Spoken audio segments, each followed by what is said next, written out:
हरिओम। स्वागत करते हैं आप सभी का आज के इस गीता ज्ञान चर्चा में, जहां भगवान कृष्ण गीता का उपदेश दे रहे हैं। और ये उपदेश आज भी उतना ही हमारे लिए लाभकारी है जितना 5,500 साल पहले था। इसी श्रृंखला में आज हम बात कर रहे हैं अध्याय 4 की। और आज का जो श्लोक है वो है 23। आज देखते हैं भगवान किस तरह से अर्जुन को समझा रहे हैं कि कैसे वो मुक्त हो और कैसे वो कर्मों में प्रवृत्त हो। भगवान कह रहे हैं कि जो आसक्ति रहित है, देह अध्यास से मुक्त है, जिसका चित्त ज्ञान में स्थित है और जिसका प्रत्येक कर्म यज्ञ है, उसके समस्त कर्म विलीन हो जाते हैं। पहली बात बड़ी महत्वपूर्ण भगवान कर रहे हैं कि जो आसक्ति रहित है। ये जो आसक्ति है ना, ये सबसे बड़ी रुकावट बन जाती है हमारी अंतर्मुखी यात्रा में। हमें ही अपने स्वरूप के साथ आसक्ति, चूंकि आसक्ति बाहर की तरफ होती है और हमारा जीवन, हमारा आनंद, हमारा जो शांति है, जो रस है, वो कहीं अंदर बह रहा होता है। वो प्रेम कहीं अंदर बह रहा होता है और हम कहीं बाहर जुड़े हुए होते हैं। तो जहां शांति, प्रेम और आनंद बह रहा है, वहां से ना जुड़कर जब हम बाहर के पदार्थों, वस्तुओं, व्यक्तियों से जुड़ जाते हैं और अपने से उनको जोड़ लेते हैं, तो जो हम हैं उससे हम हट जाते हैं। और फिर बाहर से जुड़े हैं तो बाहर से जुड़ने से बाहर का असर आने लगता है। तो आसक्ति अहंकार के कारण से पैदा होती है। अहंकार है तो आसक्ति है। और अहंकार का मतलब है कि मैं कुछ विशेष हूं, मैं कुछ हटके हूं, मैं कुछ अलग हूं। और मेरी बाहर की तरफ ये पकड़ है। हम जिनके आसपास रहते हैं, जो वस्तुएं, जो घर, जो दीवारें, जो कपड़े, जो व्यक्ति, जहां भी हम आसपास रहने लगते हैं या वो हमारे आसपास रहने लगते हैं, उनसे एक अटैचमेंट आ जाता है। जैसे घर में एक कुत्ता भी बाहर से आ जाए तो उससे धीरे धीरे अटैचमेंट आने लगता है, अपनत्व तो आने लगता है वहां पर। जैसे शादी होते ही एकदम वाइफ से अपनत्व तो आसक्ति आ जाएगी, एक दिन पहले नहीं था, शादी हुई एकदम आ गया। आसक्ति जैसे ही हमने कहा कि ये मेरा है, आसक्ति खड़ी हो गई। जहां मैंने कहा कि ये मेरे से जुड़ा हुआ है, आसक्ति खड़ी हो गई। और उसको अब हम अपने पास रखना चाहते हैं, साथ रखना चाहते हैं, अपना बना लेना चाहते हैं, या हम कह देते हैं ये मेरा ही है। तो आसक्ति कहीं बाहर होती है। जो दिख रहा है, सुन रहे हैं, जो स्पर्श कर रहे हैं, जो इंद्रियों के संपर्क में जुड़ी हुई चीजें हैं, उनसे हम आसक्त हो जाते हैं। और एक आसक्ति जो केवल प्रत्यक्ष है उसके प्रति भी होती है, और एक आसक्ति कल्पना में भी हम कुछ सोच लेते हैं कि कल को ये मुझे मिलेगा, तो उसके प्रति भी, उस फल के प्रति भी हम आसक्ति कर लेते हैं। तो आसक्ति पास्ट की भी है, अभी में भी है और फ्यूचर में भी है। तीनों कालों में यह आसक्ति हमारे अंदर बनी रहती है।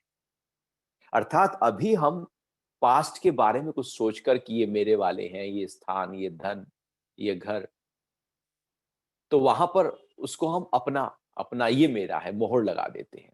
और अभी भी जो देख रहे हैं उस पे मोहर लगा देते हैं। और या जो आगे आएगा, मेरा हो जाएगा, उस पे भी हम अभी से ही सोच लेते हैं।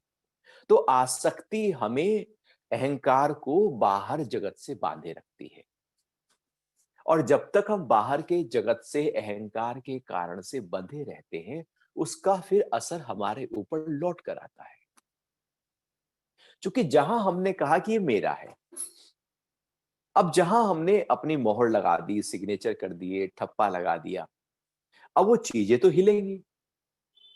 और जब वो हिलेंगी तो फिर कौन हिलेगा? क्योंकि यदि आपने एक कोई वस्तु है, एक कुत्ता है, आपने उसके कुत्ते के गले में पट्टा बांधा और रस्सी अपने हाथ में रखी है। अब यदि कुत्ता हिलेगा तो आपकी रस्सी भी हिलेगी, रस्सी हिलेगी तो आपका हाथ भी हिलेगा। तो यदि वो चीज हिल रही है तो दूसरा कोना भी हिल रहा है, एक छोर हिल रहा है तो दूसरा छोर भी हिल रहा है, समुद्र के एक छोर पे भी लहरें हैं तो दूसरे छोर पे भी लहरें हैं।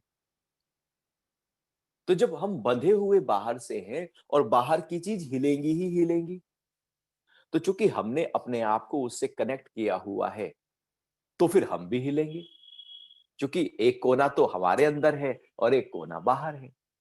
तो ऐसे ही हम घर के सभी लोगों, पदार्थ, धन, सबसे अपने आप को मन से बांधे हुए हैं। तो जब धन थोड़ा कम होता है तो धन हिलता है तो हम हिलते हैं। कोई व्यक्ति अपने वाले नाराज होते हैं तो हम हिलते हैं। कोई अपनी चीज दूर चली जाती है तो हम हिलते हैं। दुकान व्यापार में बहुत लॉसेस हो जाए तो हम हिलते हैं। और पड़ोसी के घर में आग लगे तो हम नहीं हिलेंगे, क्योंकि वहां पर मेरा आसक्ति नहीं है। जहां आसक्ति है, घर में मौत हो जाए, कुत्ते की भी मौत हो जाए घर में, तो हम बहुत ज्यादा हिल जाएंगे, रोने लगेंगे। और पड़ोसी के यहाँ एक जवान की मौत हो जाए तो शायद हम ना हिलें। तो जहां जहां आसक्ति हो गई, वहां वहां पर अपनत्व पैदा हो गया, अहंकार ने एक संबंध बना दिया, और जब वो हिला तो हम भी हिले। इसी कारण से जीवन में सारे दुख खड़े हैं, सारी उलझने वहीं से ही तो आती हैं, सारे द्वेष आसक्ति के कारण से ही तो आते हैं। और जिनसे हम आसक्ति करते हैं वहीं से हम झगड़े करते हैं, क्रोध करते हैं। घर घर में क्यों हम जो क्रोध है, जो झल्लाहट है, जो झगड़े हैं, वो क्यों होते हैं? हर घर में कुछ ना कुछ चल रहा है। राजा भोज भरम के भूले, घर घर है मटियाले चूल्हे।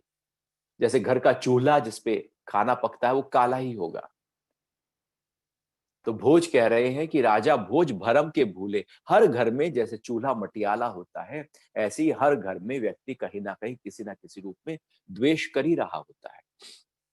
किसी की वो द्वेष बहुत ज्यादा बढ़ जाता है, किसी का थोड़ा कम होता है, कोई अपने अंदर ही रखने लगता है और बाहर उसको प्रकट नहीं करता। तो ये जो लगातार ये जो प्रक्रिया है कि आसक्ति रहित हो जाना, ये आसक्ति रहित की जो अवस्था है, गीता का जो 23 श्लोक है कि हम आसक्ति रहित हो जाए, क्योंकि आसक्ति ही जोड़ रही है बाहर से, और बाहर से जब तक जुड़े रहेंगे तब तक हम हिलते रहेंगे,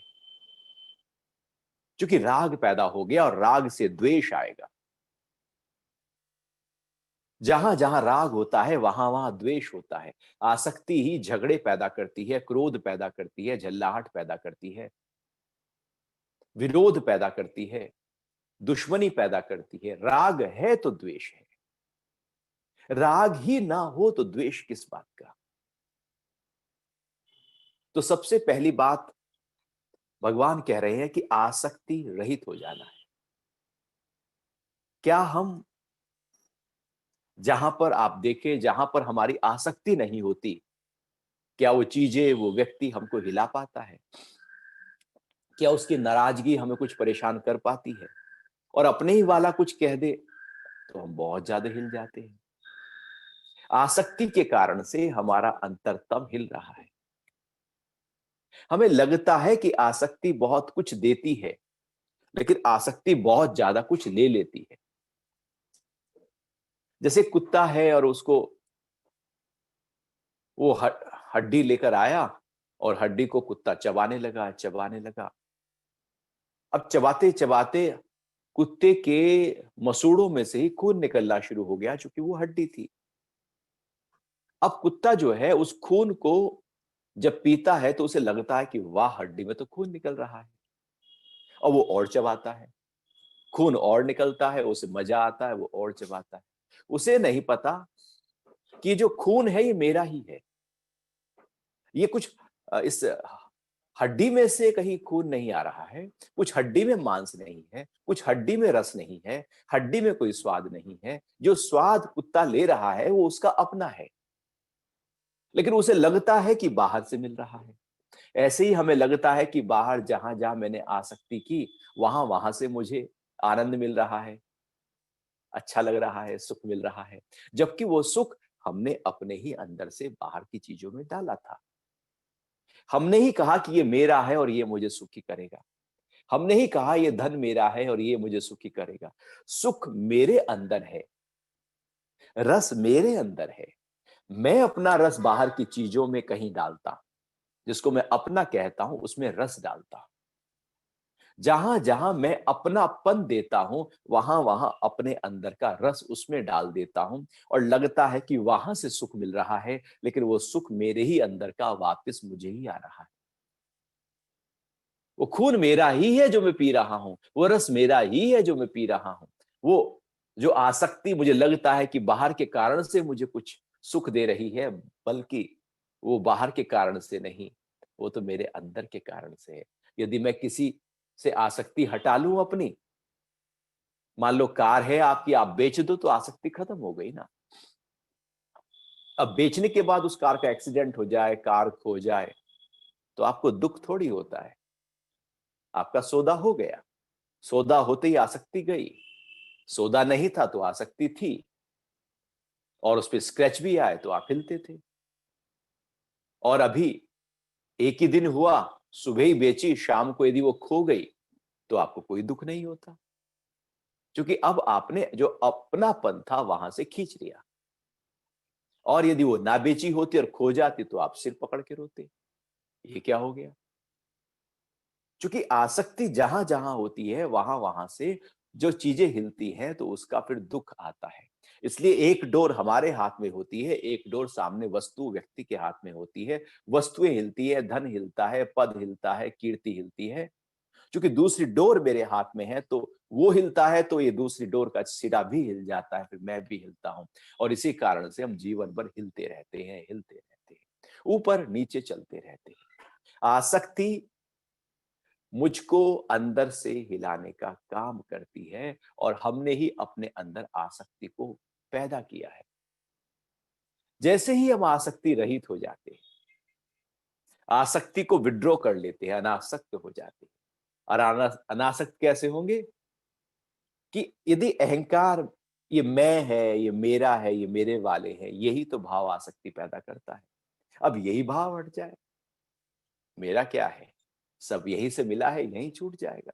वैसे भी हमारा है क्या? सब यहीं से ही तो मिला है। हम जबरदस्ती कहते हैं ये मेरा है, हमारा नहीं है। इस प्रकृति से है, प्रकृति से ही आया है, प्रकृति का ही था, प्रकृति में लीन हो जाएगा। सब कुछ, प्रकृति भी परमात्मा से आई है, सब परमात्मा का ही है, मेरा कुछ नहीं है। हम तो कुछ कहते हैं कि ये मेरा है। अब ये जो मेरा है, जो मैंने मोहर लगाई, है प्रकृति का, यहीं से मिला है। हमने कहा ये मेरा, हमने कहा ये जमीन मेरी, वो तो पहले से थी, और पहले से थी, हजारों सालों से थी। अभी हम कहते हैं ये मेरी, तो फिर हमने उसपे मोहर लगाई, और उसके सारे कॉन्सिक्वेंस फिर हमारे हो गए। क्योंकि मैंने जहां कहा मेरा, तो सारा रख-रखाव मेरा। लेकिन जब मैं आसक्ति रहित हो जाता हूं, पूरी तरह से मैं अपने आप को अनासक्त भाव में उस परमात्मा के निमित्त कर देता हूं, तो फिर कोई मेरा नहीं, क्योंकि सब मेरा ही है। हाँ, जो मेरे पास है उसका रख-रखाव हम करेंगे, उसका ध्यान रखेंगे।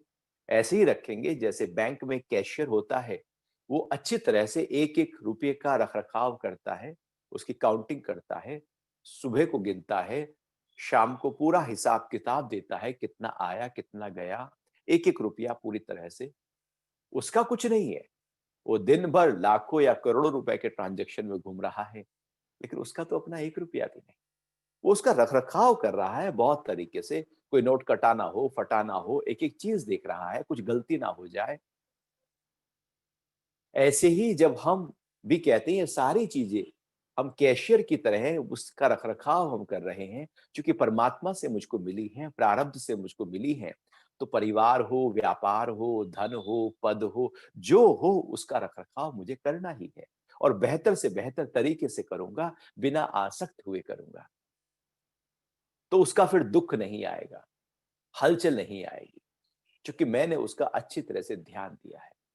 जैसे डॉक्टर एक पेशेंट का अच्छी तरह से ध्यान देता है, एक नर्स बेहतर तरीके से पेशेंट का ध्यान रखती है, क्योंकि पेशेंट में उसके अंदर नर्स और पेशेंट का जो रिश्ता है वो अनासक्त होता है, आसक्ति वाला नहीं। लेकिन जो घर वाले हैं, जो मरीज के घर वाले हैं, वो शायद उतना बेहतर तरीके से ध्यान नहीं रख पाएंगे एक मरीज का, जितना वो नर्स रखेगी। क्योंकि नर्स अनासक्त है, अनासक्त होकर हम ज्यादा बेहतर तरीके से ध्यान रख सकते हैं, लेकिन आसक्ति में हम ध्यान अच्छा नहीं रख पाएंगे। घर में कोई बीमार हो जाए तो उसका पास्ट सारा खुल जाएगा। आपने ऐसे किया था, आपने वैसे किया था, अब मैं ऐसे क्यों करूं, या आपने अच्छा किया था, अब मैं आपके लिए ज्यादा अच्छा करूंगा। तो हम ऊपर नीचे हिलते हुए आसक्ति के कारण से जो सही प्रकार से ध्यान देना है वो नहीं दे पाएंगे। इसलिए भगवान कह रहे हैं कि आसक्ति रहित। और दूसरी बात कह रहे हैं कि देह अध्यास से मुक्त। जैसे ही हम आसक्ति रहित होते हैं, देह अध्यास से मुक्त हो ही जाते हैं। देह अध्यास मतलब बॉडी कॉन्शियसनेस, अर्थात मैं से जुड़ी हुई जो भी चीजें हैं उसमें अपनी पकड़ को बनाए रखना देह अध्यास है। ये मेरा शरीर, इस पे पकड़, ये मेरा धन, ये घर, ये पद, उस पे पकड़। शरीर से जुड़ा हुआ जो भी कुछ है, मैं से जुड़ा हुआ जो भी कुछ है, वहां पर पूरी ऊर्जा को, चेतना को उसी में अटकाए रखना देह अध्यास कहलाता है। तो जब अहंकार ही हटा, अहंकार ही शुद्ध हुआ, अनासक्त ही हुए, अनासक्त होते ही देह अध्यास से हम मुक्त हो गए। जिसका चित्त ज्ञान में स्थित है, और जिसका चित्त ज्ञान में स्थित है वो ही अनासक्त हो सकता है, वो ही देह अध्यास से मुक्त हो सकता है। क्योंकि ज्ञान में स्थित है चित्त, तो फिर बाहर तो स्थित नहीं है ना चित्त, वस्तुओं में तो नहीं, विषयों में तो नहीं। यदि चित्त वश वस्तुओं में, विषयों में, धन में स्थित है तो उसका असर आएगा, क्योंकि वह ज्ञान में फंसा हुआ है। और चित्त यदि ज्ञान के साथ जुड़ा हुआ है, आत्म भाव से जुड़ा हुआ है, तो फिर देह अध्यास और जो आसक्ति है वो नहीं रहेगी। यदि चित्त बाहर है तो बाहर का रहने का असर जो है, दुख है, जो द्वेष है, वो सब आएगा। और यदि चित्त अंदर है तो ज्ञान पैदा होगा, प्रेम पैदा होगा। और जिसका प्रत्येक कर्म यज्ञ है, क्योंकि अब ज्ञान में हम टिके हैं तो मेरे सारे कर्म तो बहुत ही ऊंचे होने वाले हैं। ज्ञान के भाव में, ज्ञान के विचार में, ज्ञान की स्थिति में, अवस्था में, हमारे शरीर से जो भी कुछ होगा, इंद्रियों से, मन से जो भी कुछ होगा, वो ज्ञान के आधार पर होगा। तो सारे कर्म यज्ञ की तरह हो जाएंगे, अर्थात सबकी भलाई के भाव के लिए हो जाएंगे। उसके समस्त कर्म विलीन हो जाते हैं, अर्थात अब कर्म फल उसको बांधते नहीं। क्योंकि ज्ञान में टिककर जब कर्म किए जाते हैं तो कर्म बंधन नहीं देते, लेकिन जब आसक्त और देह अध्यास और अहंकार के आधार पर कर्म किए जाते हैं तो वो कर्म बांध लेते हैं। इस तरह से ये 23वें श्लोक में भगवान ने थोड़ा और गहराई से बताना शुरू किया, और 24वां श्लोक तो पूरी तरह से और गहरे स्तर पर बात कर रहा है। बहुत ही प्यारा श्लोक है, अध्याय 4 का श्लोक 24, 424। जिसके लिए अर्पण ब्रह्म है, हवि ब्रह्म है, अग्नि ब्रह्म है, हवन करने वाला ब्रह्म है, और आहुति भी ब्रह्म है। उस ब्रह्म कर्म समाधि में लगा योगी ब्रह्म को ही प्राप्त होता है। क्योंकि भगवान यहां पर ऊपर यज्ञ की बात करते आए हैं, पहले भी यज्ञ की बात की, और 5,500 साल पहले यज्ञ की बहुत महत्ता थी, कृषि की बहुत महत्ता थी। और यज्ञ एक ऐसा उदाहरण है जिससे हम बहुत ही अच्छी तरह से समझ सकते हैं कि यज्ञ का मतलब है सबकी भलाई का भाव। यज्ञ का मतलब है कि आहुतियां डाली जा रही है, स्वाहा हो रही है, अग्नि प्रज्वलित हो रही है, घी की आहुति है, और प्रकृति से जो सामग्रियां हैं, औषधियां हैं, उनकी आहुति है। और फिर उसका ऊर्ध्व गति हो रही है, अर्थात उस परम तत्व के साथ एकाकार हो रही है, वो अग्नि। तो यज्ञ का उदाहरण सबकी भलाई के भाव के लिए होता है। और यज्ञ ये बाहर भी हो रहा है तो अंदर भी हो रहा है। हम अंदर की विकारों को, बुराइयों को स्वाहा कर सकते हैं ज्ञान अग्नि में। ये सूक्ष्म यज्ञ है, जो लगातार क्रोध आए तो उसकी आहुति, काम आए तो उसकी आहुति, लोभ आए तो उसकी आहुति, कोई इच्छा उठे तो उसकी आहुति, लगातार ज्ञान के हवन कुंड में आप अपने विकारों की, इच्छाओं की, वासनाओं की आहुति अंदर डाल सकते हैं। भगवान उसी ही यज्ञ को प्रतीक मानते हुए कह रहे हैं कि जहां पर जो अर्पण किया जा रहा है सामग्री, वो ब्रह्म है। जहां लकड़ियां भी ब्रह्म है, जो अग्नि है वो भी ब्रह्म है, हवन करने वाला ब्रह्म है, और जो आहुति दी जा रही है वो भी ब्रह्म है, उसका जो फल है वो भी ब्रह्म है। इस तरह से ब्रह्म कर्म समाधि में लगा हुआ जो व्यक्ति है वो ब्रह्म को ही प्राप्त हो जाता है। एक उदाहरण के दृष्टिकोण से भगवान ने कहा कि यदि आप यज्ञ के लिए बैठे तो वहां सब कुछ ब्रह्म है। वो हवन कुंड ब्रह्म है, वो अग्नि ब्रह्म है, वो आहुति ब्रह्म है, वो जो सामग्री है वो ब्रह्म है, डालने वाला ब्रह्म है, डालने की क्रिया ब्रह्म है, उसका जो फल है वो ब्रह्म है। या यूं कहे कि सृष्टि में सब कुछ ब्रह्म ही है। जो देखना हो रहा है, जो सुनना हो रहा है, जो सूंघना हो रहा है, जो स्वाद हो रहा है, जो टच हो रहा है, सब ब्रह्म है।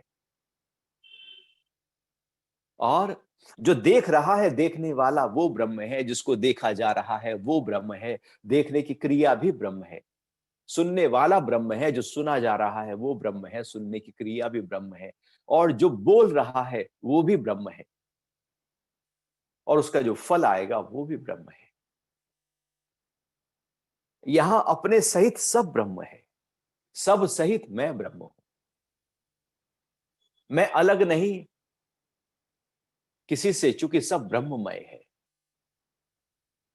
सब ब्रह्म ही है। जैसे समुद्र है, अब उसमें से एक लहर उठी और वो लहर जाकर सामने जाकर गिरी, अब वहां से एक बड़ी उठी लहर, अब वो आगे जाकर गिरी, और उसी लहर में कुछ बुदबुदे हैं, उसी लहर के अंदर कुछ छोटी छोटी लहरें चल रही हैं। अब वो बुदबुदे हो, झाग हो, छोटी लहर हो, बड़ी लहर हो, या शांत पानी हो, या जब गिर जाए तो भी सब पानी तो है।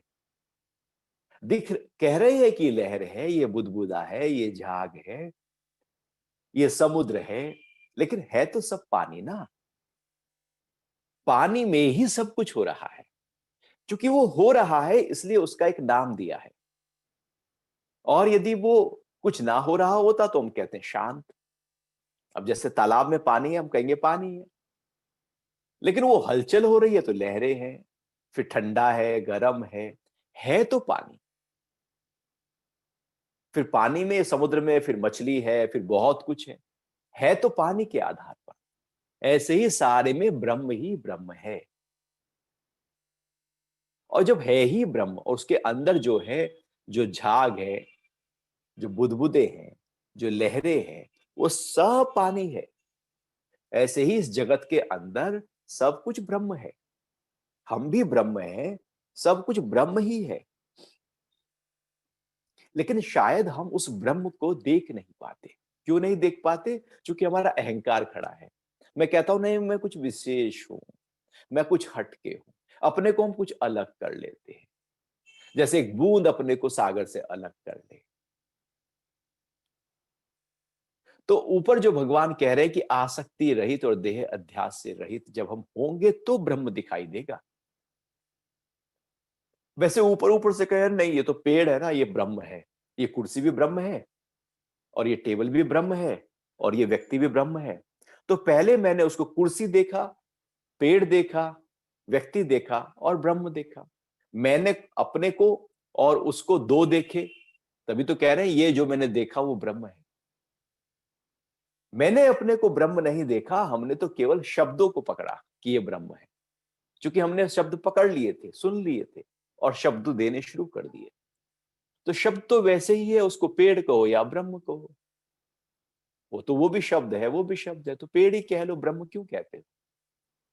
यह एक भावना है कि यहां पर सब ब्रह्म पूरी तरह से, जैसे सागर है ऐसे पूरी तरह से ब्रह्मांड में ब्रह्म ही ओतप्रोत है। जो कुछ है ब्रह्म है, ब्रह्म के अलावा यहाँ कुछ है नहीं। सागर में पानी के अलावा कुछ नहीं है। सागर में पानी ही है, पानी है। नीचे पानी, ऊपर पानी, इस छोर पे पानी, उस छोर पे पानी, चारों छोरों पे पानी ही पानी है। हर किनारे पर पानी है, हर मध्य में पानी है। ऐसे ही पूरे ब्रह्मांड में ब्रह्म है, ब्रह्मांड, इसलिए इसका नाम है।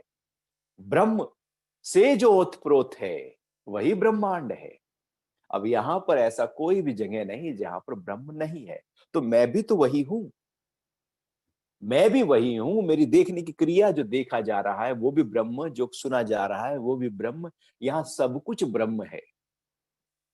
तो भगवान कह रहे हैं ब्रह्म कर्म समाधि, अर्थात जो ब्रह्म में ही अपने आप को टिकाए हुए है और ब्रह्ममय हो गया है, ब्रह्म कर्म समाधि, उसके सारे कर्म ब्रह्ममय हो जाते हैं। क्योंकि वो ब्रह्म समाधि में है, अर्थात उसके अंदर की जो स्थिति है वो ब्रह्म भाव में है। तो जब है ही ब्रह्म, मैं भी ब्रह्म, ये भी ब्रह्म, सब ब्रह्म ही ब्रह्म है, तो जो फल आएगा वो भी ब्रह्म है। लेकिन ये स्थिति तब आएगी जब हम आसक्ति रहित तो हो जाएं, देह ध्यास से ऊपर तो उठ जाएं। लेकिन यदि मैं हूं, मैं कुछ विशेष हूं, मैं कुछ अलग हूं, मैं है, तो फिर ब्रह्म नहीं है। यहां दो नहीं रहते। अंधेरा और प्रकाश दोनों साथ साथ नहीं चलेंगे। मैं और ब्रह्म दोनों साथ साथ नहीं चलेंगे। आसक्ति भी हो और ब्रह्म का अनुभव भी हो, ऐसे नहीं हो सकता। या तो आसक्ति होगी या ब्रह्म होगा, या तो देह अध्यास होगा या वो प्योर जो कॉन्शियसनेस है उसका अनुभव होगा। दोनों नहीं साथ साथ चल सकते। तो इसलिए भगवान पहले ही कहते आए हैं ऊपर के श्लोक में कि आसक्ति रहित हो जाओ, देह अध्यास से रहित हो जाओ और चित्त को ज्ञान में स्थित कर दो। फिर जैसे ही चित्त को ज्ञान में स्थित करोगे, ब्रह्म का अनुभव हो जाएगा। और जैसे ही अंतरतम में ब्रह्म का अनुभव होगा, तो सारे में ब्रह्म ही ब्रह्म दिखाई देगा। जैसे आपने काला चश्मा लगा लिया तो सारा काला काला दिखाई देने लगा, लाल लगा लिया तो लाल दिखाई देने लगा। और आंख में धुंधलापन आ गया, झिर्री आ गई तो सारा धुंधला दिखाई देने लगा। अब वो सारा धुंधला थोड़ी है, वो तो आंख में धुंधलापन है। जैसा अंदर है वैसा बाहर हो जाता है। चश्मा जैसा है वैसा कलर दिखाई देगा। तो यदि अंदर ब्रह्म है तो सब ब्रह्म है। अंदर ही आसक्ति है, अंदर ही क्रोध है, अंदर ही झल्लाहट है, अंदर ही मैं मेरा है, तो सब पूरा जगत मैं उसी रूप में देखना शुरू कर दूं। फिर आगे भगवान 25वां श्लोक अध्याय 4 का कह रहे हैं कि कुछ योगी देवताओं का पूजन रूप यज्ञ करते हैं, अन्य ब्रह्म रूपी अग्नि में ही यज्ञ द्वारा अपने देह अध्यास को अर्पित कर आत्मरूप यज्ञ का हवन करते हैं। अब यहां पर जो भगवान ने अध्याय 4 के 25वें श्लोक से शुरू किया, तो आगे बहुत सारे उदाहरण देते हुए आए हैं कि किस तरह से कौन कौन क्या क्या प्रैक्टिस करते हैं। दो की बातें कर रहे हैं कि एक जो योगी जन है वो ये करते हैं, ज्ञानी जन है वो ये करते हैं। चूंकि पहले ही भगवान ज्ञान की और योग की दो निष्ठाओं की बात करते आए थे। तीसरे अध्याय में ही भगवान ने वो जो सांख्य योग है, ज्ञान योग है और जो कर्म योग है, उसकी बात कही कि दो ही तरह की धाराएं, दो ही तरह की निष्ठाएं, दो ही तरह की साधनाएं प्राचीन काल से प्रचलित है अर्जुन। अर्थात जितनी भी प्रक्रियाएं हो सकती हैं वो दो में ही है। दो ही तरह के लोग हैं। एक है कि जो बिना कुछ किए, अर्थात अपने ही भाव में रहकर अपने उस ज्ञान को अनुभव करके अपने उस स्वरूप को जान सकते हैं, वो ज्ञान योगी हैं, वो सांख्य योगी हैं। एक दूसरे योगी हैं जो कुछ करके जान सकते हैं, वो कर्म योगी हैं। वहां उनको अभ्यास करना है, आसन करने, प्राणायाम करना, उनको कुछ ध्यान करना, उनको कुछ मंत्र जाप करना, उनको कुछ करना, कुछ पूजा करनी, कुछ पाठ करना, कुछ करके उन्हें लगता है कि पा सकते हैं। तो जो कुछ करके पा सकते हैं उनकी संख्या बहुत बड़ी होती है। इसलिए आप देखना कि कुछ करके ही हम परमात्मा के लिए कुछ करने लगते हैं। मंदिर जाएंगे, मस्जिद जाएंगे, हम देवी पर जाएंगे, दूर यात्रा पर जाएंगे, हम मंदिर घर पे घर मंदिर बनाएंगे, वहां पर रोज पूजा करेंगे, मंत्र जाप रोज करेंगे, कुछ ना कुछ करेंगे। ये एक प्रक्रिया है, क्योंकि वहां पर लगता है कि कुछ करके ही पा सकते हैं उस परमात्मा को, इसलिए कुछ करने में लगे रहते हैं। तो भगवान भी यहां से वो दो प्रकार की ही धाराओं की बात कर रहे हैं कि एक है कि जो कुछ करके पाने का भाव रखते हैं, तो वो क्या करते हैं, और एक दूसरे है कि जो कहते हैं, जो ये पूरी तरह से जान लेते हैं कि जो मैं हूं, उस अपने को पाने के लिए मुझे क्या करना है। भला मेरा नाम सुरक्षित है, और सुरक्षित नाम को मुझे पाने के लिए अब क्या करना है, मैं हूं ही पहले से सुरक्षित। तो बस केवल याद करना है कि मैं सुरक्षित हूं। आपको अपना नाम याद करना है, आपको अपना घर याद करना है। और आप घर के बाहर ही खड़े थे और आपने चलना शुरू किया, घर के अंदर आ गए और चलते जाओ, घर में चलते जाओ, तो घर से बाहर निकल जाने की संभावना ज्यादा होगी। कुछ करके जो सांख्य योगी हैं वो कहते हैं कि नहीं पा सकते, केवल ज्ञान के माध्यम से उसको पा सकते हैं। केवल एकदम ज्ञान हो जाना कि ये मैं हूं। तो ये जो दो धाराएं चली, सांख्य की ज्ञान की और दूसरी कर्म योग की योगियों की, तो यहां पर उन्हीं दो धाराओं को आधार बनाकर भगवान अब श्लोकों की चर्चा कर रहे हैं। तो पहले कहा कि कुछ योगी देवताओं का पूजन रूप यज्ञ करते हैं। तो पहली धारा है कि वो पूजन रूप यज्ञ करते हैं, अर्थात जो जो योगी है वो क्या करेंगे, देवताओं का पूजन करेंगे। वो सीधे परमात्मा पे नहीं जाएंगे, सीधे ईश्वर पे नहीं जाएंगे, वो देवताओं के थ्रू जाएंगे। इसलिए हम किसी ना किसी देवी देवता को मानते हैं। वो सब बहुत ही उच्च स्तर की एनर्जीज है, लेकिन है देवता। वो परम पिता परमात्मा जो है वो, और देवता वहां तक पहुंचाने में सहायक हो जाते हैं, क्योंकि हमारा जो भाव है वो शुद्ध होने लगता है, विचार शुद्ध हो जाते हैं, कृत्य शुद्ध हो जाते हैं, सब कुछ हम शुद्धता से करने लगते हैं, पवित्रता से करने लगते हैं, उस भाव में टिकने लगते हैं। फिर वो धीरे धीरे धीरे धीरे देवताओं के पूजन का भाव जो है, यदि सही उसके बाद गुरु मिल जाए तो वही भाव वो परमात्मा में टिका देते हैं। तो भगवान कह रहे हैं कि कुछ योगी जन देवताओं का पूजन रूप यज्ञ करते हैं, और वो निरंतर करते रहते हैं, देवताओं का पूजन करते रहते हैं, करते कुछ कर रहे हैं।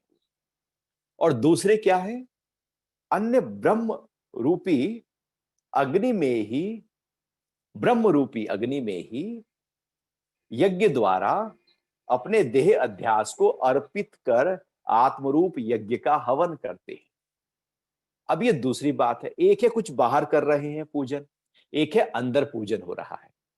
अंदर ही यज्ञ लगाया है, अंदर ही ब्रह्म यज्ञ है, और वहीं पर ही आहुतियां डाली जा रही हैं देहाध्यास की, विकारों की। ये क्रोध स्वाहा, काम उठा काम स्वाहा, लोभ उठा लोभ स्वाहा, जो जो इच्छाएं उठी ध्यान में बैठकर स्वाहा। जो जो अंदर उठता गया वहीं अंदर ही, अंदर से ही उठा, अंदर ही हवन कुंड है, वही स्वाहा। एक ये प्रक्रिया है कि वहां बाहर कुछ आहुतियां नहीं, अंदर आहुतियां हो रही। एक बाहर पूजन कर रहे हैं और एक अंदर पूजन कर रहे हैं। तो जो योगी है वो बाहर कर रहे हैं, और जो ज्ञानी है वो अंदर कर रहे हैं। तो भगवान कह रहे हैं कि ब्रह्म रूपी अग्नि में ही यज्ञ द्वारा अपने देह अध्यास को वो अर्पित करते रहते हैं। उनकी साधना अंतर्मुखी लगातार चलती रहती है, और एक बाहर, अच्छा बुरा कोई नहीं, श्रेष्ठ और ये अच्छा नहीं है, नहीं, दो ही तरह के व्यक्ति हो सकते हैं, लेकिन जो अंतरतम में रहते हैं उनकी परसेंटेज बहुत कम है। लाखों में कोई विरला होता है जो उस सांख्य को समझ जाए, जो उस ज्ञान को समझ जाए। बाकी सब तो कुछ ना कुछ करने में लगे हैं। कोई कहता है कि मैं भजन गाकर, कोई कहता है मैं कुछ बोल कर, सुन कर, कुछ करके पाऊंगा। सांख्य योग कहता है कि कुछ करने की जरूरत नहीं, बस जानने की जरूरत है। कुछ किया नहीं कि वो आप वहां से हटे नहीं, केवल जान जाओ। थोड़ा आगे बढ़ते हैं और श्लोक 26 की बात करते हैं। वहां पर भगवान फिर कह रहे हैं, अन्य योगी श्रवण आदि इंद्रियों को संयम की अग्नि में हवन करते हैं। दूसरे योगी शब्द आदि विषयों को अग्नि की इंद्रियों की अग्नि में हवन करते हैं। कुछ क्या करते हैं? योगी श्रवण आदि इंद्रियों को संयम की अग्नि में, ये जो इंद्रियां हैं ना हमारी, इनको संयम करते हैं। जो कान सुनने का काम करेगा, नाक सूंघने का, जीभ बोलने का, आंख देखने का, विषयों में जा रही है। हमारी इंद्रियां विषयों में भागती रहती है और भाग भाग के हमको बाहर ही ले जाती है। और हम लगातार सुबह से लेकर रात के सोने तक इंद्रियों के कारण से बाहर भागते रहते हैं। जैसे सुबह हुई नहीं कि आप घर से निकले और घर से बाहर ही घूमते रहो, बाहर ही घूमते रहो, बाहर ही घूमते रहो, और फिर घर पे आए और एकदम सो गए, और ऐसे चलता रहे सिलसिला। सुबह उठे, घर से बाहर निकल गए, सोने का टाइम आया, घर में आके सो गए। तो अब आप बताओ कि क्या हम घर में रहे? तो ऐसे व्यक्ति था, सुबह उठे, घर से निकले और रात को आए, उसके दो बच्चे थे। तो एक मित्र ने पूछ लिया, भाई बच्चे कितने, अब तो अच्छे खासे लंबे चौड़े हो गए होंगे, कितने लंबे हो गए? तो वो बोलता है कि अब इतने हो गए, एक कितना है और एक कितना है। क्योंकि बच्चों को ऐसे कभी देखा ही नहीं खड़े होकर, क्यों ऐसे बता पाए। जब भी देखा लेटे हुए देखा। तो सुबह घर से निकला तो कह रहा है कि वो तब भी सोया था, रात को घुसा तो भी सोया है। अर्थात हम भी सुबह उठते ही अपनी इंद्रियों को बाहर ले जाते हैं। बस आंख देख रही है, कान सुन रहा है, जीभ बोल रही है, नाक सूंघ रही है, बस लगे बाहर बाहर बाहर बाहर। घर में तो आए ही नहीं, इंद्रियों को कंट्रोल तो किया ही नहीं, इंद्रियों को संयम तो किया ही नहीं। वो तो बाहर ही भाग रही है। वो बाहर ही है तो बाहर का ही हाल हवाल लेंगी, बाहर की खबर लेंगी। इसलिए हमारा ध्यान खबरों में रहता है। अब क्या खबर है, अब क्या खबर है, अब क्या हुआ, वहां क्या हुआ। हम पूरी तरह से खबरी लाल हो गए, बाहर बाहर बाहर। आखिर बाहर जाने से भी होगा क्या? जीवन अंदर बह रहा है, आनंद अंदर बह रहा है, प्रेम अंदर बह रहा है, मुक्ति अंदर बह रही है, जीवन की जीवंतता अंदर बह रही है, फूल की खुशबू और फूल अंदर बह रहा है। सब कुछ तो अंदर है जीवन का। हम पता नहीं बाहर क्या ढूंढ रहे हैं। ये इंद्रियां बाहर जा रही हैं, मन भी उनको बाहर लेकर जा रहा है, पीछे आ सकती है। बस सब बाहर बाहर बाहर। चूंकि पद बढ़ाना है, कद बढ़ाना है, प्रतिष्ठा बढ़ानी है, धन बढ़ाना है, बाहर की चीजें ही, बाहर की चीजों से बाहर की चीजें बढ़ेंगी। बाहर पर ध्यान लाने से बाहर की चीजों का विकास होगा, अंदर ध्यान लाने से अंदर का विकास होगा। अध्यात्म अंदर के विकास की प्रक्रिया है। तो यदि हमने अंदर अपने आप को नहीं लेकर आए तो अंदर का विकास हो नहीं सकता। अंदर लाने के लिए अंदर के साथ बैठना होगा, एकांत करना होगा, मौन करना होगा, संयम करना होगा। तो यहां पर भगवान कह रहे हैं, कुछ जो योगी जन है वो इंद्रियों का संयम करते हैं और इंद्रियों को अपने कंट्रोल में रखते हैं। फिर इंद्रियां उनकी अनावश्यक नहीं भागती, कंट्रोल में रहती। कि क्या देखना है ये पता होता है। देखने की जरूरत है, आंख गई, नहीं जरूरत है, आंख लौटाई। जैसे आप जेब में खीसे में पैसे लिए घूमते हो, तो जरूरत होती है तो खर्चते हो, या ऐसे ही सड़क पे निकलते लुटाते चले जाते हो? ये लो। आप तो ऐसा थोड़ी है, जरूरत हो तो पैसा, और फिर वहां पर मोल भाव करते हैं। भैया भिंडी क्या भाव है? 50 रुपए किलो। अरे बहुत महंगी है, 50 रुपए किलो थोड़ी होती है। 30 लगा ले। नहीं जी नहीं, 30 नहीं, 45 में दे दूंगा। नहीं तो 40 लगा ले।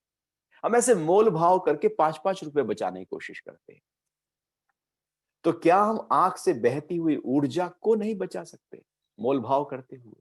कि कितनी जरूरत है, उतना ही लेकर जाओ, बाकी इकट्ठा कर लो उस इंद्रिय को। तो ऐसे जो भी इंद्रियां हैं, जितनी जरूरत है उनको लेकर जाओ, जो संयम का मतलब है। जरूरत है तो बाहर जाए, नहीं तो अपने बस अपने अंतरतम में अपने साथ हमने उन इंद्रियों को रखा हुआ है, इंद्रियों को संयम किया हुआ है। अर्थात इंद्रियों को संयम की अग्नि में हवन किया करते हैं, इंद्रियों को वो कंट्रोल करते हैं, इंद्रियां उनके काबू में हो जाती है, वो इंद्रियों के मालिक हो जाते हैं। जैसा चाहते हैं इंद्रियां वहां जाती है। अभी ये होता है कि जहां इंद्रियां ले जाए हम वहां वहां लट्टू हो जाते हैं। कोई रूप अच्छा लगा तो उसके पीछे हो लिए, शब्द अच्छा लगा तो उसके पीछे हो लिए, स्वाद अच्छा लगा तो 10-10 किलोमीटर, 20-20 किलोमीटर, 50 किलोमीटर तक दूर जाकर वो खा के आ रहे हैं। क्योंकि अब वो जो स्वाद इंद्रिय इतना दूर लेकर जा रही है हमको, एक रूप देखने के लिए अब इतना दूर जा रहे हैं। जरूर जाओ, जरूर खाएं, लेकिन अब जीव मुझे लेकर जाए वो ना हो, मैं जीव को लेकर जाऊं। जीव ले जा रही है, आंख ले जा रही है, तो वो महत्वपूर्ण हो गया, मैं पीछे पीछे हो गया। मैं मालिक बनूं अपने इंद्रियों का, चूंकि मैं मालिक हूं। और भगवान कह रहे दूसरे योगी शब्द आदि विषयों को अग्नि, इंद्रियों की अग्नि में हवन किया करते हैं। एक है कि जो इंद्रियों को संयम करते हैं, और दूसरे हैं कि जो इंद्रियों का जो विषय है उसको संयम करते हैं। और सूक्ष्म स्तर की बात कर रहे हैं भगवान। जो ज्ञान योगी है वो, जैसे आंख है, आंख का काम है देखना। अब एक स्थिति है कि मैं आंख को कंट्रोल कर लूं, एक स्थिति है कि जो देखने की प्रक्रिया है, जो रूप है, उस रूप को ही मैं पूरी तरह से कंट्रोल कर लूं। अर्थात वो रूप जो है वो हवन हो जाए, यज्ञ हो जाए इस आंख में, देखने की प्रक्रिया में। अर्थात वहां पर वो जो रूप है उसमें मुझे ब्रह्म दिखाई देने लगे। अब उसमें कोई द्वैत ना रहे, शब्दों में कोई द्वैत ना रहे, गंध में कोई द्वैत ना रहे। जो दिख रहा है सब एक हो जाए, वही हवन हो जाए बाहर ही। एक है कि नहीं, आंखें देखेंगे तो फिर वो मुझे लेकर जाएगी।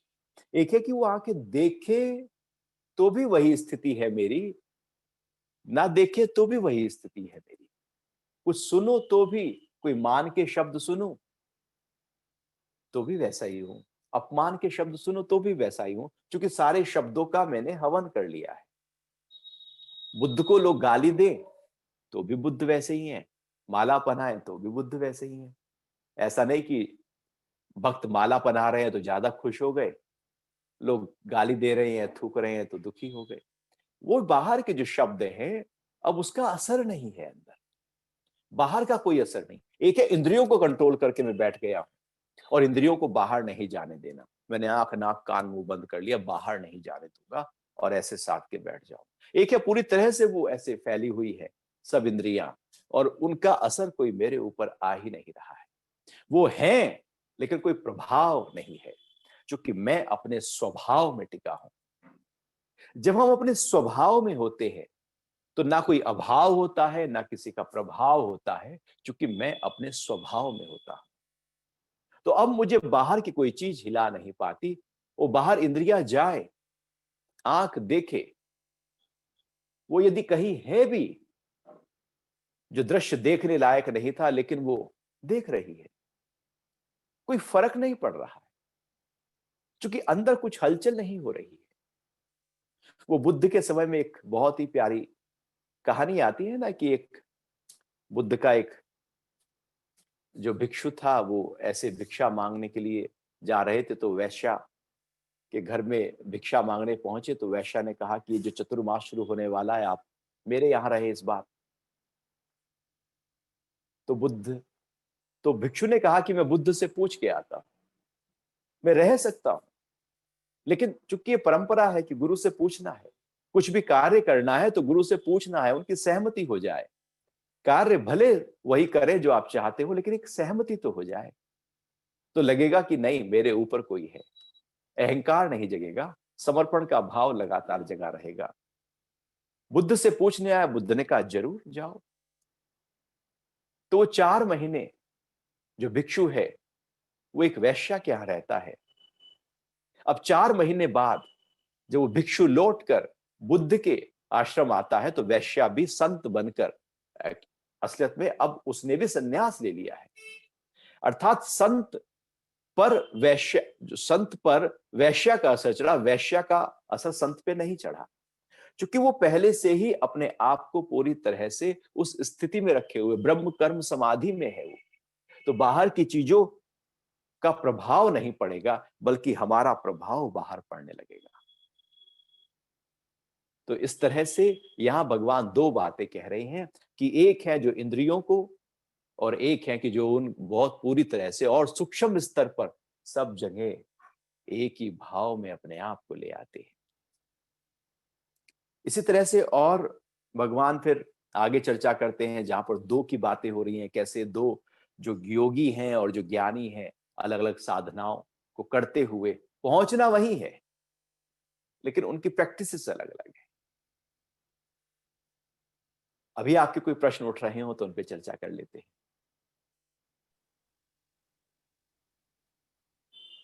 हरे कृष्णा गुरु जी।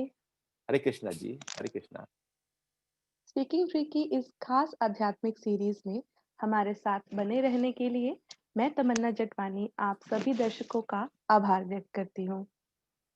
आपकी जानकारी के लिए बता दें, स्पीकिंग ट्री की यह सीरीज सप्ताह में 4 दिन लाइव की जाती है, सोमवार, बुधवार, शुक्रवार और शनिवार, जिसके अंतर्गत गुरुजी बेहद आसान और सहज भाषा में गीता के श्लोकों पर अपनी अपने विचार हमारे साथ साझा करते हैं, उनकी व्याख्या हमारे सामने प्रस्तुत करते हैं। इतना ही नहीं, इसके साथ ही साथ वह जनता की, वह दर्शकों की शंकाओं का निवारण भी करते हैं। तो अब समय है हमारे अध्यात्म पद के साथियों की शंकाओं के निवारण का। तो चलिए कुछ सवाल ले लेते हैं। गुरुजी, पहला सवाल पूछा है विपुल तुली जी ने।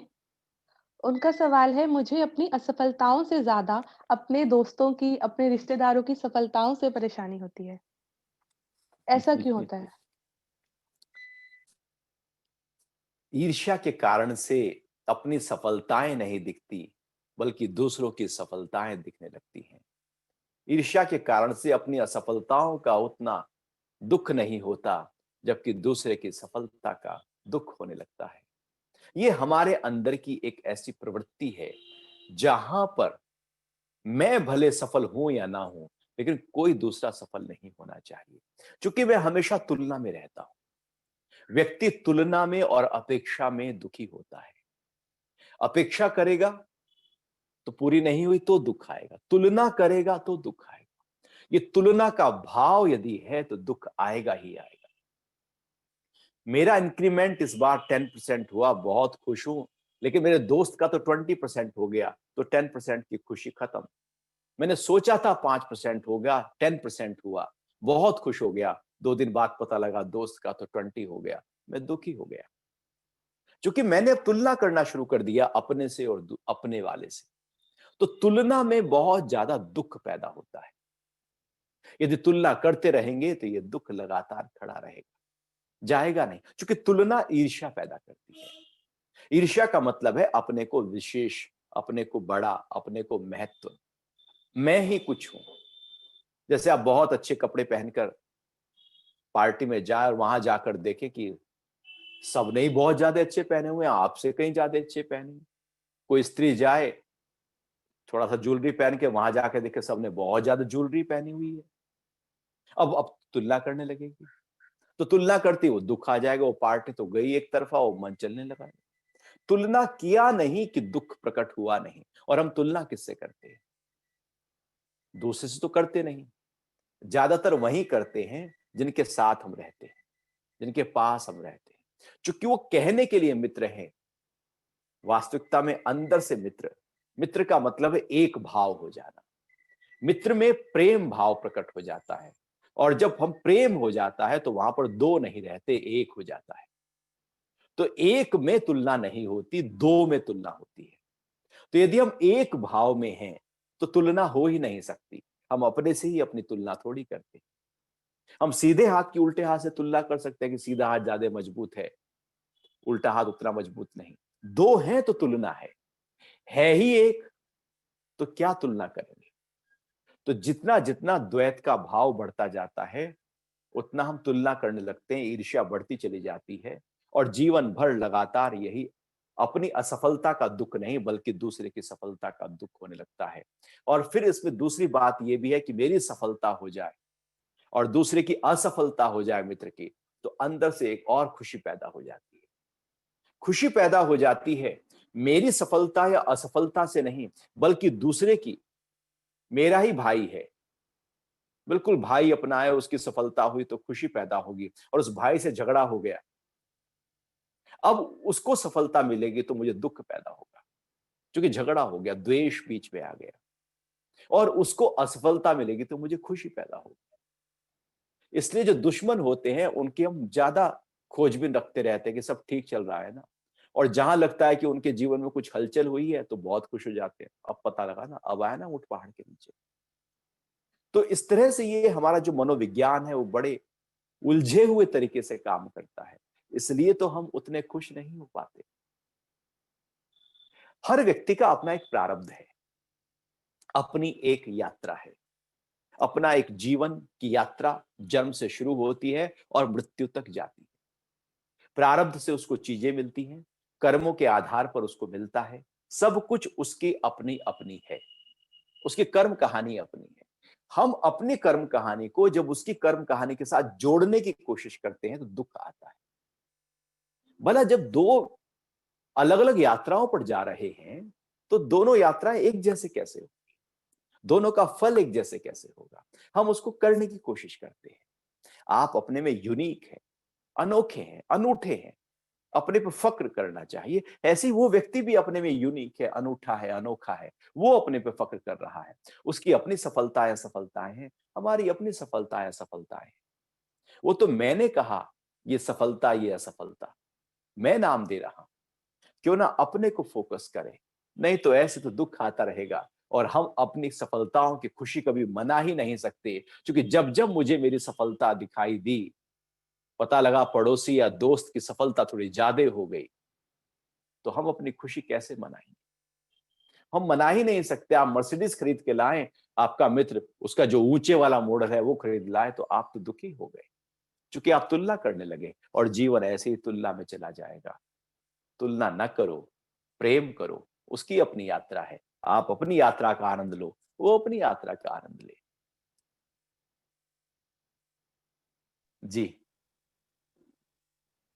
दूसरा सवाल है हमारे ज़ूम दर्शक पिंकी जी का। इनका कहना है कि स्वभाव में रहना, समभाव में रहना कॉन्सेप्ट तो बहुत दिलचस्प है, लेकिन है बहुत मुश्किल। तो इसे ईज़ी कैसे किया जाए?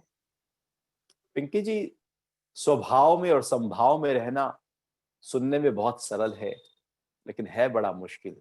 आप कह रहे हैं कि कैसे इसको हम स्वभाव में रहें। स्वभाव में समभाव में रहने के लिए सबसे पहले अपने अहंकार पर ध्यान देना होगा।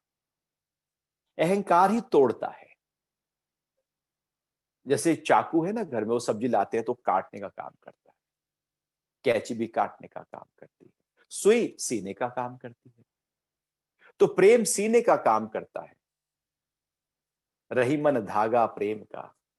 तो सुई जो है वो सीने का, धागा सीने का काम करता है और कैंची काटने का काम करती है। अहंकार भी ऐसे ही काटने का काम करता है, अपने को विशेष, अपने को अलग बनाने का काम करता है।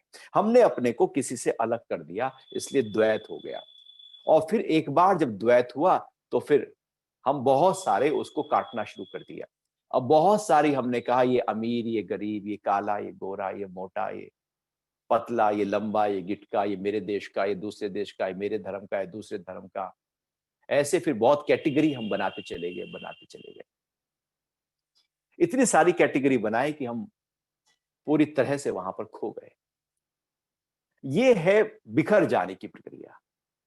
एक है समभाव, समता का भाव, क्योंकि सब एक ही है, सब ब्रह्ममय है, जैसा भगवान ने कहा। एक भाव अपने अंदर हो कि सब एक है, सब परमात्मा से है।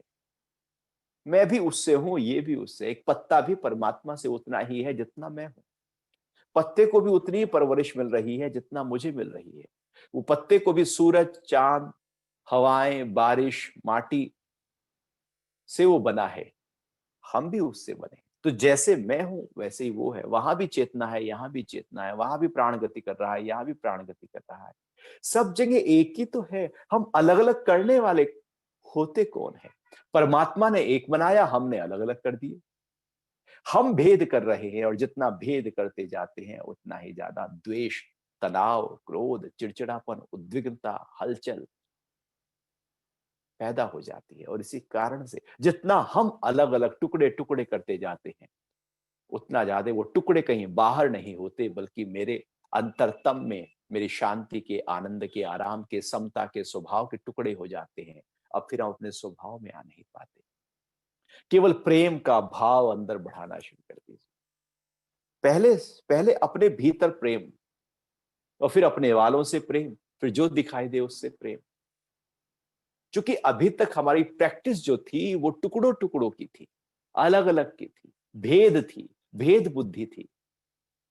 क्योंकि कई साल हुए, बचपन से सिखाया होता संभाव, तो सीख चुके होते। जैसे माता मदालसा ने बच्चों को सिखाया, शुद्धोसी बुद्धोसी, तुम शुद्ध हो, बुद्ध हो, आत्म तत्व हो, ये जगत। तो जैसे जैसे परवरिश हो रही है वैसे वैसे ट्रेनिंग होती चली जाती है। सिखाया गया कि भेद है, अलग है। सिखाया गया कि ये है तो तुम्हारे चाचा लेकिन दूर के हैं तो दूर के लेकिन नजदीक हैं तो बिल्कुल नजदीक के लेकिन इनसे झगड़े हैं। हम ऐसे अलग अलग करते चले जाते हैं, और फिर लगता है कि यही ठीक है, क्योंकि इसमें हम रम गए हैं। फिर ये कठिन हो जाता है समता। अध्यात्म कहता है तुम सम ही हो, एक ही भाव है ही एक। अलग अलग किया है हमने, उसको एक देखो। जैसे भारतवर्ष को आप एक देखें, या फिर अलग अलग राज्यों में देखना शुरू करें। अलग अलग राज्यों में देखेंगे तो फिर अलग नजरिया हो गया, एक राष्ट्र देखेंगे तो अलग नजरिया हो गया। ऐसे ही एक में देखेंगे, वसुधैव कुटुंबकम के भाव से देखेंगे तो फिर स्वभाव में आ गए, संभाव में आ गए। और नीचे से देखेंगे तो फिर टुकड़े टुकड़े दिखाई देंगे। अभी प्रैक्टिस हमारी भेद की है। आज से प्रैक्टिस करो अभेद की, प्रेम की, समता की। शुरू कीजिए, कठिन नहीं है, शुरू करने की देरी है। शुरू करना शुरू करेंगे, लगेगा सबसे सरल यही है, मैं क्यों भेद करूं। जी तमन्ना जी। अब लेते हैं अगला सवाल रविंद्र जी का।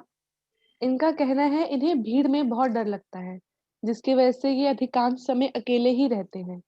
तो इस समस्या से छुटकारा कैसे पाया जाए? भीड़ में डर लगता है इसलिए अकेले रहते हैं। असलियत में डर हमारे अंदर पड़ा है, भय हमारे अंदर पड़ा है। वो बाहर कहीं ना कहीं किसी ना किसी रूप में वो प्रकट होता है। किन्हीं कारणों से प्रकट होता है, किसी स्थान से, किसी व्यक्ति से, सामूहिकता से। किसी को ऊंचाई से डर लगेगा, किसी को पानी को देखने से डर लगेगा, किसी को अग्नि से डर लगेगा। एक डर हमारे अंदर है। उस डर को समझना होगा, उस डर को खत्म करना होगा, उस भय से अभयता को प्राप्त करना होगा। ऐसा नहीं कि अब किसी को भीड़ से डर नहीं लगता तो किसी को और किसी चीज से डर लगता है। सबको किसी ना किसी चीज से डर लगता ही है। कोई चूहे से डर रहा है, कोई छिपकली से डर रहा है, कोई कॉकरोच से डर रहा है। सब डर रहे हैं। कोई सांप से डरता है, कोई शेर से डरता है, सभी डरते हैं। जब मौत कहीं भी किसी भी रूप में लगता है कि मैं सिकुड़ रहा हूं तो डरते हैं। जब मैं फैल रहा हूं तो अभय होते हैं हम। सिकुड़ना ही डर है, फैलना ही अभयता है। हम भीड़ में जाकर अपने को सिकुड़ा हुआ मानते हैं तो हम डरने लगते हैं। तो सारी कारीगरी अंदर करनी होगी। कौन है जो डरता है, अपने से पूछना होगा। मैं तो आत्म तत्व हूं, मैं अजर हूं, अमर हूं, विशाल हूं, विराट हूं, ऐसे फैला हुआ हूं। क्या वो आत्मा डर सकती है? जो मैं हूं वो डर नहीं सकता। जो मैं नहीं हूं वो डरता है। जो मैं हूं ही नहीं, यदि वो डरे तो फिर उससे उससे मेरा की। हमारा बिखरा हुआ मन, हमारा परेशान मन, तनाव वाला मन, डिप्रेस मन डरता है। डराता है हमें हमारा ही फ्यूचर, हमारी कल्पना, हमारा लोभ, हमारा मोह, हमारा काम, हमारा क्रोध, विकार डराते हैं हमको। हमें अपने ही उसी अंतरतम में, अपने भीतर जाकर उसकी कारीगरी करनी होगी। उस डर से निडरता के अंदर अपने आप को लेकर आना होगा। आप भय से, डर से, भीड़ से डरते हैं और अकेले में आ जाते हैं, वहां पर डर नहीं लगता। अकेले में ना आकर एकांत में आ जाएं। जब अकेले में हो ही घर में, तो क्यों ना अपने अंतरतम में उतर जाओ, अपने ध्यान में उतर जाओ और बैठो अपने साथ और ध्यान का अभ्यास करना शुरू करो। श्वासों पर ध्यान लाओ। आगे भगवान श्लोकों में चर्चा ध्यान की करेंगे तो उसको और गहराई से हम समझेंगे। लेकिन जैसे जैसे आप अपने होने को, अपने अस्तित्व को अनुभव करना शुरू कर देंगे, आपका डर जाने लगेगा। जब तक हम अपने को ही नहीं जान पा रहे हैं कि मैं क्या हूं, तब तक हम डरेंगे। लेकिन ध्यान मुझे मेरे स्वरूप के साथ, मेरे अपने स्व के भाव के साथ, मेरा अपना परिचय करा देने के साथ एक अनूठा प्रयोग है, अभ्यास है। जैसे जैसे ध्यान, प्राणायाम का और ध्यान का अभ्यास आप करना शुरू करेंगे, क्योंकि डर हमारी प्राण जो है वो इम्बैलेंस हो गया है। मस्तिष्क की तरफ, मन की तरफ बहता हुआ प्राण जब अस्त व्यस्त विकारों के कारण से हो जाए तो डर पैदा होता है। और प्राणायाम के माध्यम से हम अपने उसी प्राणा को बैलेंस करते हैं, उसको संतुलित करते हैं। और जब वो संतुलित होता है, बैलेंस करता है प्राण और ऊर्ध्व गति करता है, तो वो डर जाने लगता है। वो प्राण से एक प्रकार से गति नहीं कर रहा है। वो ऊर्जा, वो उत्साह, वो उमंग, वो उल्लास, वो स्फूर्ति, वो चेतना, वो क्रिया दे नहीं पा रहा है, इसलिए हम सिकुड़ रहे हैं अंदर से। तो प्राणायाम और ध्यान का अभ्यास, दो प्रैक्टिस ऐसी हैं जो हमारे अंदर कुछ कारीगरी करना शुरू कर देंगे। बाहर से कुछ दिखेगा नहीं, लेकिन अंदर ही अंदर बहुत कुछ जो डर समा गया है वो निकल जाएगा। तो आप प्राणायाम का अभ्यास करें, आप ध्यान का अभ्यास करें और ध्यान में अपने अंतरतम में पहुंचे। और जो चर्चा हम करते आ रहे हैं गीता के ज्ञान की, उसको आत्मसात करें, उसका श्रवण करें, उसको अपने साथ लगाने की कोशिश करें। आप पाएंगे आप अपने स्वरूप का अनुभव कर रहे हैं, आप विशाल होते जा रहे हैं। अर्जुन भी डर रहा था, भगवान ने उसको विशाल कर दिया। सिकुड़ने में डर है, विशालता में निडरता है। जैसे जैसे आप अपने होने को अनुभव करते जाएंगे, विशाल होते जाएंगे, डर निकलता चला जाएगा। तो जब आप अकेले में आए तो एकांत में जाकर ध्यान में उतर जाएं, आप पाएंगे कि डर निकल गया है। जी। सीमित समय होने के बावजूद गुरुजी ने आप हरिओम। सभी की जिज्ञासाओं को शांत करने का प्रयत्न किया है, जिसके लिए हम उनके आभारी हैं। श्री कृष्ण कहते हैं, जीवन ना तो कल में है और ना ही भविष्य में। जो बीत गया वो जीवन नहीं, जो आएगा वो भी नहीं। जीवन अगर है तो केवल इसी पल में है जिसे तुम जी रहे हो, यानी कि आपका वर्तमान। तो आप भी अपने सभी चिंताओं को श्री कृष्ण को सौंपते हुए केवल अपने आज का आनंद लीजिए। अब हमारी अगली मुलाकात होगी सोमवार सुबह 8 बजे। तब तक के लिए हरे कृष्णा। गुरुजी प्रणाम। हरे कृष्णा। जय श्री कृष्णा। सभी को बहुत बहुत प्रणाम। हरिओम। हरिओम।